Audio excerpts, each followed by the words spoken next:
Hi guys, how's it? Oh, this phone.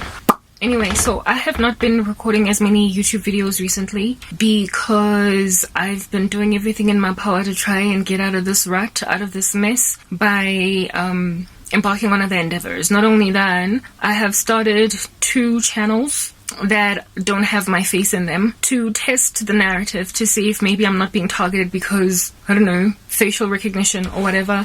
But I'm not going anywhere on my YouTube, and I need to get out of this mess, essentially. Okay, it is the 16th of February 2023. Rapper aka in this country has since passed away. It is en route his funeral on the 18th, just so you can gauge the time that we find ourselves in. And it is very tragic what happened to him. I wrote a piece about it in my blog. If you're interested, go read it. But yeah, anyway, this is not about AKA. We are all very sad that happened. This is about the church and what's actually currently going on. I would not have done this video if it was not for there being interruption in the internet connection. Ever since last time I came to chat with you guys, which was sometime perhaps in Jan, or maybe beginning of Feb, I haven't been recording videos, especially considering my devices aren't working that well. But I've been doing a whole bunch of other things in the back end. But last time that we chatted, or that I came here to speak, there was still a power crisis in the country. There still remains a power crisis in the country, but in my particular life, we've since gotten solar panels, so electricity is not so much of a bother anymore for me, but it is still quite a sad affair for South Africa. However, I am using the benefit that I have with power to try and see if I can't get myself out of this.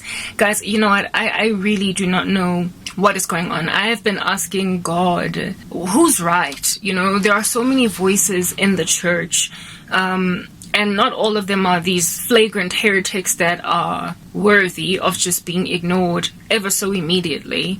There are voices, and there are many, that are speaking on the side of revival and how it is that we're still going to be here for the next 100 years, or not even so much giving a deadline as to when we're going to get out of here, but just making it kind of obvious that they don't subscribe to it being the very end. They are prophesying things like, it's over. No, not it's over, sorry, but like, revival is coming, the Lord is going to shake South Africa, the Lord is going to shake the US, God is going to bring people to repentance, etc. But then there is also another section of Christianity, and they're also not flagrant heretics. We are not talking people who are obviously in the world, people who are fornicating or doing whatever. We're speaking about people whose fruit are observable and whose fruit make it such that we cannot just write them off as, false prophet or false whatever, who are saying that Jesus is giving them rapture dreams and the tribulation is at the door and we're leaving and you know, there are those who are of course on the fence, not so much the fence, but they're saying it's happening, but I wouldn't be surprised if it doesn't happen for the next 10, 15, 20, 30 years. And I think I would like to say that I subscribe to that particular group. I personally, in terms of what I am observing around, it looks like it could happen tomorrow. In terms of what I am dreaming, it looks like it could happen tomorrow. But again, in terms of what I'm observing, it looks like it could happen in 100 years. And in terms of what I'm dreaming, it also looks like it could happen in 100 years. Now, I understand that the scriptures say that the Lord is slow to anger and abounding in steadfast love, and he is patient, not willing that anybody should perish, but all should come to a knowledge of him. And I also gauge thoroughly that the scriptures make it clear that a day is as 1,000 years and 1,000 years as a day. But in all that being communicated, how are we then to receive what appears to be, it's not so much duplicitous prophecies, or contradictory prophecies, but within our restrictedness in this time and space realm that we are finding ourselves in, that is not yet eternal? How are we to put together the pieces of the puzzle in a way that's going to make us relevant and not go crazy out of our minds waiting on the return of the Lord, or go crazy out of our minds waiting for recovery or restoration on an earth that apparently allegedly is waiting for a revival, and so our days are going to be better tomorrow? How in the world do we come and find a sweet spot? I am yet to get that answer. I've been in that ambivalence asking God quite a bit. What's happening? Like, who's right between a little bit of a Watchman River and, okay, who's that guy? The oh, I forgot his name now, right? So two sound people that are bearing fruit, that are obviously God's servants, who have got absolutely polarized views of what's happening tomorrow. The one believes in a revival that's coming to the world at large, and people are going to be restored to faith, and the other thinks Christ is at the doorstep. I mean, look, we are to look for the blessed hope. The church 500 years ago was busy waiting for Christ to come back. The early church, just after Christ had passed away, were also anticipating the rapture to happen. So I am busy working like a little bit of a dog right now to get myself some kind of a redeemed life, a restored life, a life out of this poverty and the squalor.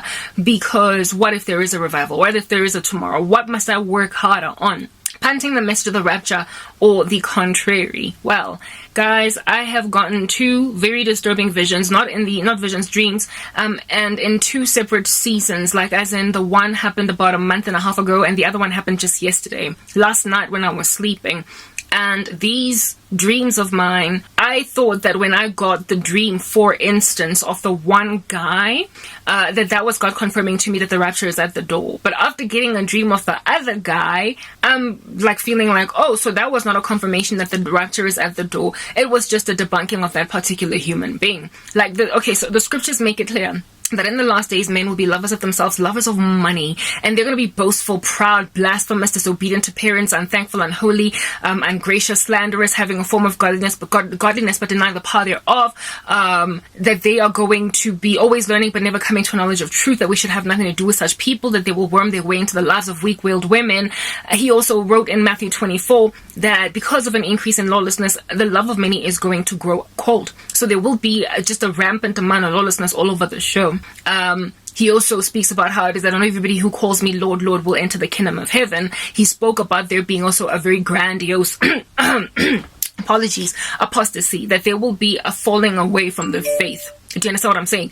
And that this great apostasy will be because people will not have loved the truth, but will have rather taken pleasure in their unrighteousness. And so God is going to hand them over to their reprobate minds, essentially, by giving them a strong delusion, right?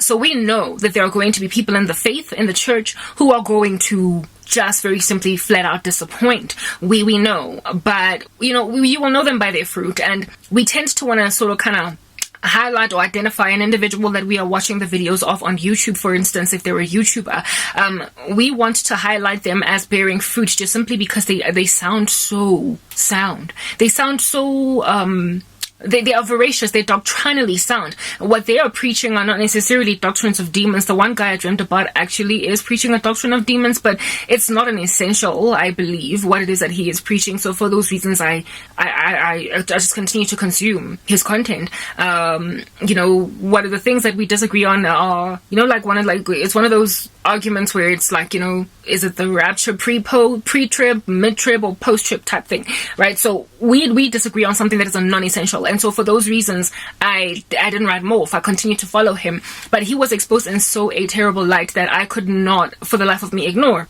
what I saw in my dreams. Nonetheless, I still continue to follow him because I don't know, guys, I'm so torn, and it doesn't help that I'm so isolated as a Christian.